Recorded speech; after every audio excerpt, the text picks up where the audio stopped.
i Clwb Pêl-droed Talysarn Celt.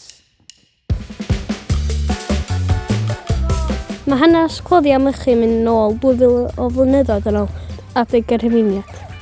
Ar un adag oedd 37 y chwareli yn Talysarn.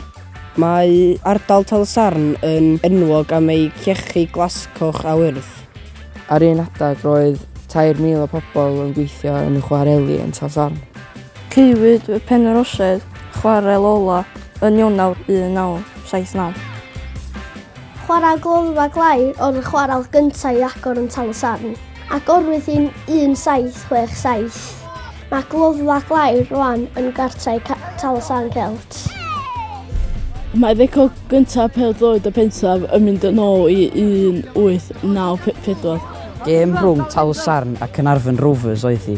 4-3 oedd y sgôr i Talysarn. Mae'n anghifel Royal Civil Band yn enwog dros Cymru i gyd. Sefydlwyd y band yn 1867. Mae yna sôn mae yna ciosg ffôn enwog yn Talysarn. Mae Secret Service dal o gwmpas. Mae sawl person enwog wedi cael ei geni'n Talysarn. Un o feirdd yn Oca Cymru a'r Williams Parry. Y cantores Mary Cyn Sara. Y gogidwad Owain Vaughan Williams. Y cyfansoddwr Robert Arwy.